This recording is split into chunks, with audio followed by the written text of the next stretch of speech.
My organization is called Free America because we're not free yet. We have a lot of work to do. We're paying attention and we're voting. Are we voting, everybody? Singer-songwriter John Legend has emerged as one of the most politically engaged artists of the Trump era, traveling the country to help candidates and to fight for voters' rights. I got a chance to sit down with John earlier to ask him about his activism, his news consumption habits, and his relationship with longtime friend Kanye West, since Kanye came out as a big Trump supporter. Where do you get your politics? I get it. I started out as a kid, homeschooled early years, and we would go to the library. And when I decided I wanted to read about something, it was usually about like Martin Luther King or another civil rights hero like Harriet Tubman. And I was always inspired by people who fought for justice, particularly African Americans who came up in slavery or in Jim Crow and decided to fight for justice and equality. So I was always inspired by that when I was a kid. And when I was 15, I wrote an essay for a Black History essay competition, sponsored by McDonald's of all places. And they said, how are you going to make Black history? And I literally said, I'm going to become a famous singer, and I'm going to use my career and my influence as a musician to fight for justice and equality and the betterment of my community. And so I've literally been living that So you've been thinking about, like, how are you as a entertainer, public person, a person with a certain amount of social capital, like marshaling that towards these kind of political justice ends from teenage years? From teenage years, I'm really into politics. I watch you guys all the time. Are you a news junkie? I'm a news junkie. I read, you know, all the big articles that come out. I watch you guys, and I pay attention. I pay attention to what's happening, and I'm intrigued by it, and I have opinions about it, and I can't shut up. It'd be better for me financially if I would shut up more, but I just feel like I can't shut up. Do you encounter that, people being like chill with the with all the politics? Well, I'm sure there are people that won't buy my record or go to my concert because they don't like what I say politically. But there are also probably some people that like me more. Yeah, or they like me more because I'm honest and authentic about these things. So it's probably a net loss, but it's worth it for me. Can we talk about Kanye? Is that cool? Yeah, we can. I mean, it's interesting because I think it was interesting to watch your relationship with him. You know, you've known him since sort of 2001. I think you guys hooked up. Yeah, together, we met in the spring of 2001. And in some ways, it's sort of, I found it a very relatable, little intimate moment because America is such a divided place, and here you're watching two people that are seeing it play out exactly like on the big screen. Two people that are very dear to each other, kind of working that out. Yes. How do you feel about reconciling that? Because it's a thing. A lot of people in the world right now, in the country, like they're dealing with their high school classmates, their cousins, their aunts, their friends on Facebook, in this time when people feel so upset and angry about who this president is and what he's doing, and finding a way to have conversations with those folks is difficult. Well, I think part of the way in, I think, is talking about issues that are personal to you, that you care about. And so a lot of times, I think when you talk with family members, maybe it's healthcare is important to you, and talk about what you agree on when it comes to those issues. And the interesting thing about the polling on a lot of these issues is most people are for universal healthcare. Right. Most people are for more gun restrictions.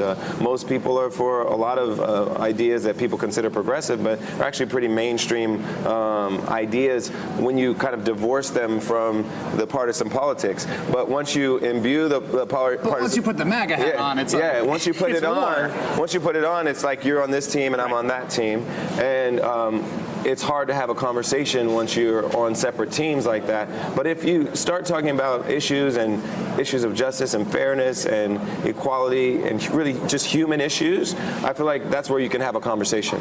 Are you and Kanye cool? Or are you?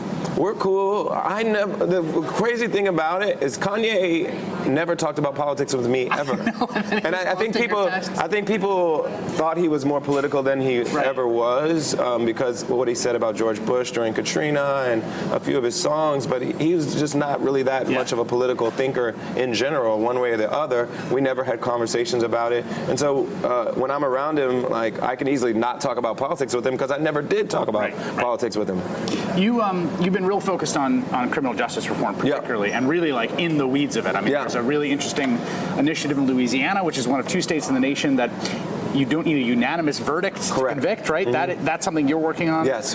And then there's Amendment 4 we're going to talk about here in Florida.